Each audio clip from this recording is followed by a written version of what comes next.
My name is Douglas Arner, and I'm a professor at the University of Hong Kong. Here, I lead one of the largest online fintech courses in the world. And over the past several years, we've put a lot of effort into meeting with people, talking with guests to try to bring out some of the biggest issues in finance, regulation, and technology. And I'm very excited to announce our new podcast, Regulatory Ramblings, led by AJ Shamdasani and myself, from the standpoint of putting together conversations with thought leaders from Hong Kong, Asia, and across the world, looking at the big challenges, the big issues in finance, regulation, and technology. Hope to see you there. Welcome to Regulatory Ramblings. Before introducing today's guest, I'd like to talk a little bit about the state of the world and people's choices. Around the world, few professions outside of banking and financial services afford those of average intelligence and ability the opportunity to enjoy, at the very least, a middle-class existence. And certainly in Hong Kong, many do much better than that. And you look around the Asia Pacific, New York, London, it's much the same story. People do well in financial services and banking who otherwise couldn't hack it elsewhere. It's also a field in which sometimes people go along to get along. And sometimes that leads to malfeasance being overlooked. Sadly, that also extends to the compliance profession. And not just the bankers and the traders, but those that are supposed to oversee them as well. And they don't want to rock the boat because they're earning a comfortable living. They don't want to get a bad reputation in the business. And they get performance bonuses tied to how well their particular bank or institution or fund does. So why mess with a good thing? An exception to that is Everett Stern, who in 2010, as an AML compliance officer with HSBC in the U.S. state of Delaware, displayed the kind of moral resolve and backbone which is rarely evident in financial and corporate circles these days. Specifically, he exposed illegal money laundering transactions at HSBC involving Hamas and Hezbollah, and despite numerous alerts to his supervisor, his warnings went unheeded. At that point, he contacted the FBI, which began its investigation of HSBC. He then reached a resignation agreement with HSBC in October of 2011, at which point he was blacklisted by the financial community. Undeterred, Everett founded the private intelligence firm Tactical Rabbit and was most recently an independent conservative candidate for the United States Senate. Everett Stern, thank you for joining us. Thank you much for having me. It's certainly an absolute honor. Thank you very much. No, the honor is ours. You graduated, if we're talking about what really caused concepts like AML, KYC, terrorist financing to seep into the public consciousness, I'd have to say in the modern era, it's real. Many of us grew up in the 80s watching Miami Vice, so we'd heard the term money laundering in connection with drug money and things of that nature. But in terms of the severity, why it's important, I'd say 9/11 was the major wake-up call in that regard to the average man on the street. And you graduated from high school a year after 9/11. Certainly for me, I lost friends that day. I shifted my focus in terms of law school and the type of graduate research I wanted to do to terrorist financing. I did my dissertation on the Patriot Act and how it amended the Older Bank Secrecy Act for AML purposes. But you graduated a year after from high school, a year after 9/11. Did that have an impact on you, and what role did it play in drawing you into AML and financial crime compliance as a career? Yeah, that's actually a very, very, very good point. 9/11 was definitely the starting point for me in my career.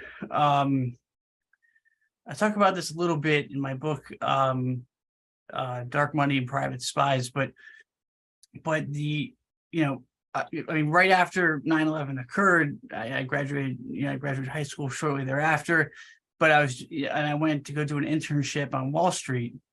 And I'll never forget, I was working on the American Stock Exchange, and I was clerking for an option specialist just as an intern. And a lot of people don't know about this about me, actually, about my past, but I used to walk by, the still smoldering buildings of 9/11, and down the World Trade Center, and It was a rough sight. Yeah. yeah, it was a really rough site. And then what happened was, in college I ended up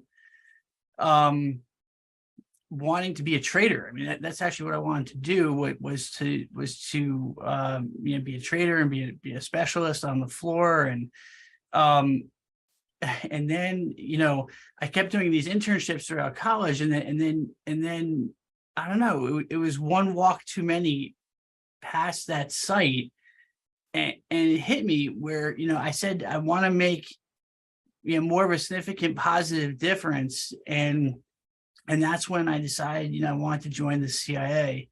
So it was on. So I applied for the CIA when I was in college. So it's a funny story. On Valentine's Day, February 14th of 2006. That was my first interview with the agent, with the agency. And I'll never forget, I was dating this girl at the time, and she broke up with me because I couldn't tell her where I was going. And it was Valentine's Day, and that so that was the end of that. So anyways, I ended up in this recruitment process with the Central Intelligence Agency, and then I ended up going on to try and go for a clandestine service, which was actually field operations with the Central Intelligence Agency, and eventually I was rejected from the program. But that's what kind of gave me the bug to want to be able to go after the bad guys and really try to make a difference. And then I ended up getting back in where I was being reconsidered for the Central Intelligence Agency again in 2008, 2010, around that period. And this is when I was in business school doing my MBA again. And then my final rejection, that's when I went on to apply for a job at HSBC Bank. But it was interesting because I didn't know it was HSBC. On these job applications. They kept it confidential, so you didn't know where you were applying. I just saw it was for an anti-money laundering compliance officer. And to be honest with you, I didn't even know what an AML compliance officer was, or much about money laundering or anything. Yeah, but I mean, there you were young, you were hungry, eager to learn, and you had an MBA, which from a good school, so that counted for something. So a decade on, with the benefit of time and distance, how do you feel about your decision to go to the authorities? Because a lot of people would have been like, it's not my problem. I've done my part. I've alerted my superiors. And if there's any fallout, it's on them because I've done my part. I mean, if push came to shove, would you do the same thing again, or what, if anything, would you have done differently? Yeah, absolutely. I would have done the same thing 10 times over without hesitation.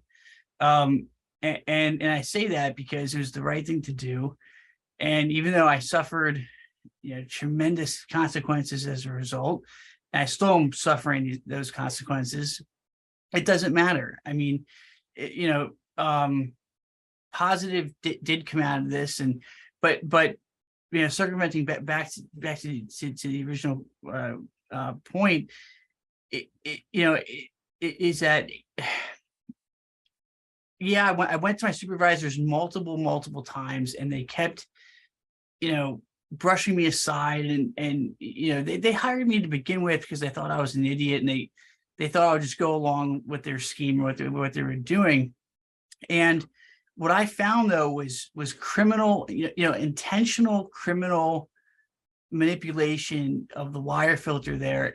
And I saw, it took me a while to figure it out, but I saw some real, criminal, not just money laundering, but we're talking terrorist and drug cartel financing. And, wars cost money.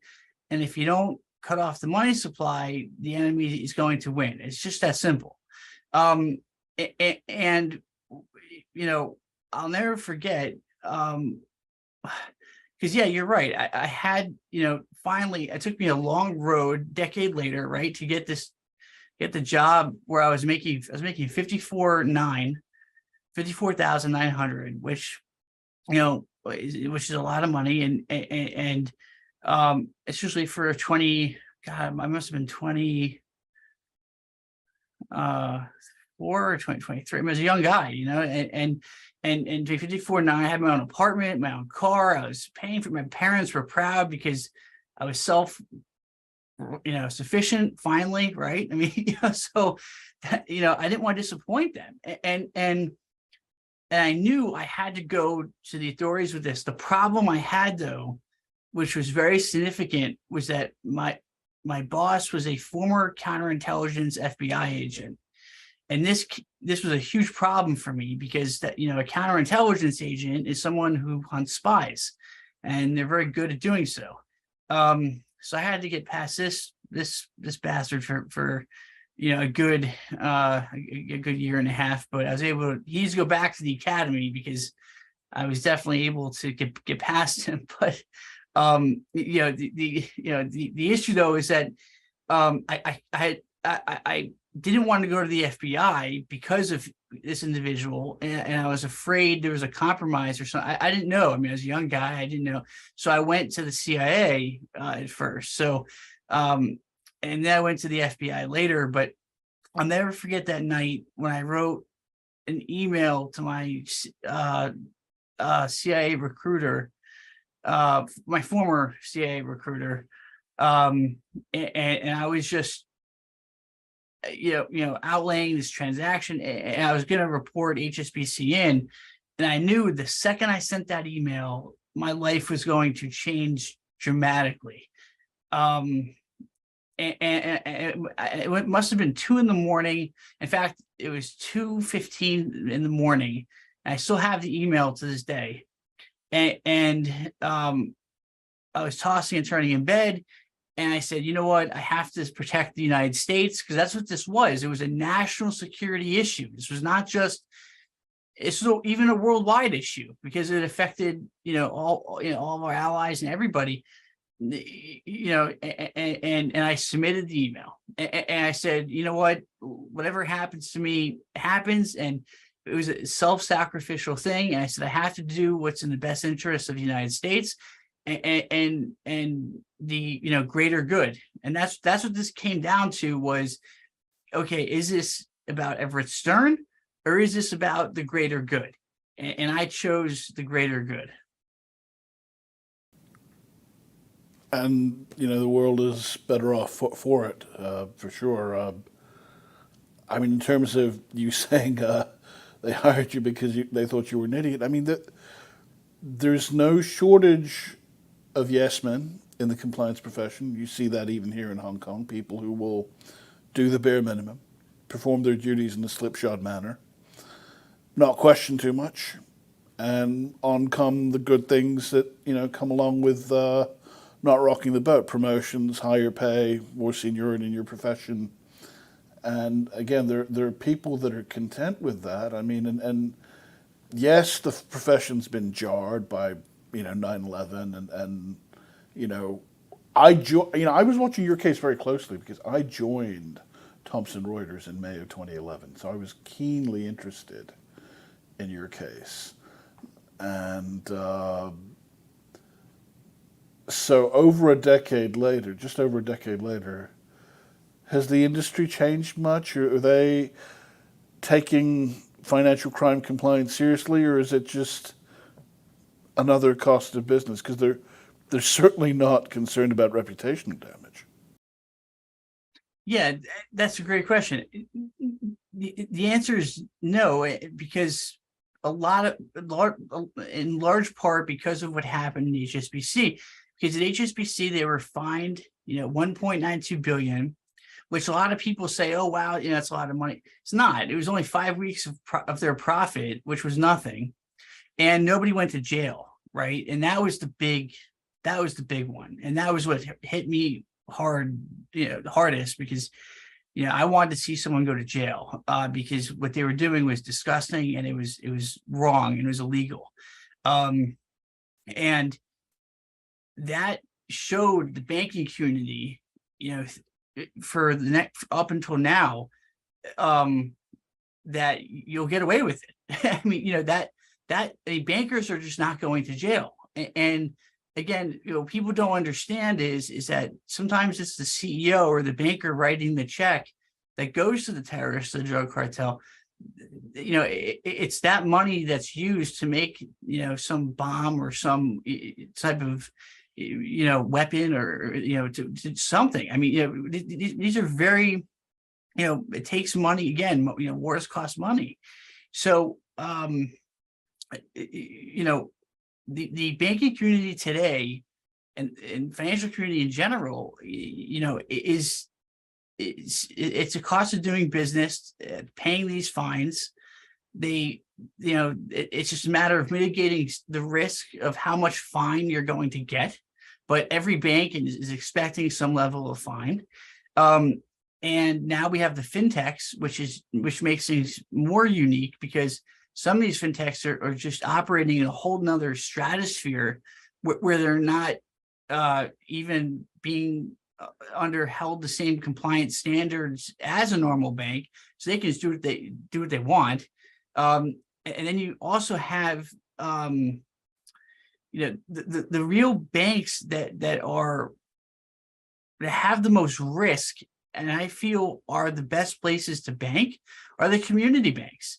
Because the community banks, they get fined for something, they're going under. I mean, they're not able to shell out $1 billion to cover themselves. I mean, they will go under. So they make sure that every single transaction and KYC, and that every customer is known, and the due diligence is done to the nth degree. But And they're the ones that get hit with the rising cost of compliance. Right, correct. That's a very good point. Right, they're the burden is, they're getting hit with tremendous fees. And what's interesting is that, how do we solve this problem? Because the problem really is that the United States government, or governments around the world, in London, or in Hong Kong, wherever, they can't have a banking failure, right? Because that's what's going to destroy the economy. So these banks have tremendous leverage over, over these massive governments, because they can turn around and say, well, you can't take us out, because you're going to cause a financial panic if you do so. So you just got to fine us, and this is this. And you just have to live with it. Yeah, I mean that is their attitude. You just have to live with it. I mean, there was an episode of the Kaiser. I think you appeared on the Kaiser Report some years back, didn't I think on RT. There was an episode of the Kaiser Report where a former London Metro cop was giving a presentation about malfeasance in the financial sector. And supposedly, according to him, a banker walked up to him and said, "Everything you said is all well and good. It's all true. But not a member of my class / profession will ever see a moment in jail because of it." Now, who's to say if this story is true or not? But if there's even an ounce of truth to it, some would say that that's a subversive statement, that this segment of society is, in a sense, above the law, because it will rattle society too much, because they keep the financial flows going. They're too integral to the economy. too big to fail, all the rest of it. And we saw shades of this with 2008, and times are good.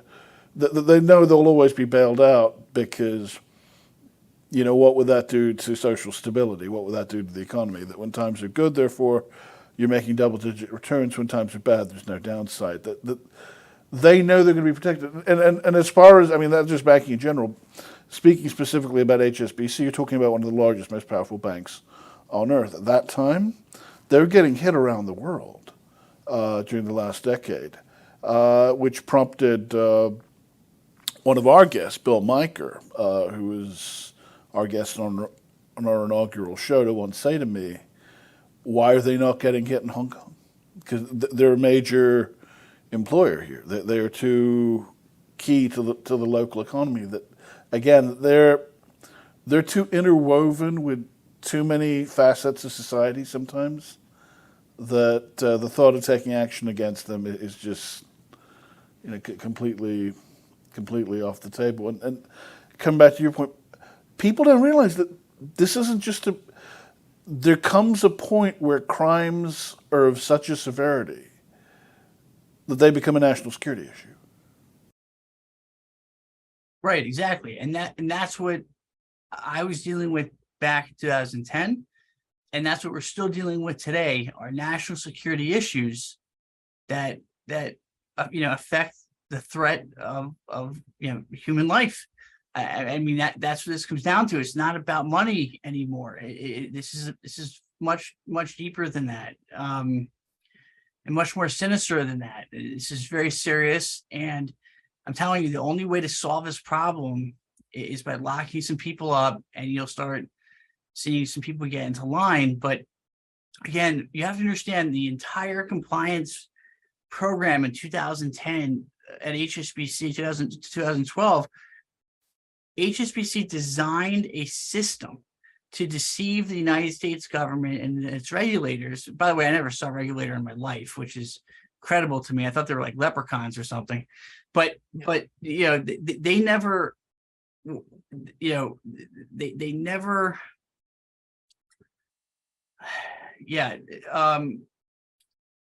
they designed a system made to deceive the United States government into thinking that they were closing the appropriate amount of alerts and had the appropriate system, but the system itself that they designed was faulty. And you had always consulting firms helping them and committing this grand larceny, as you say.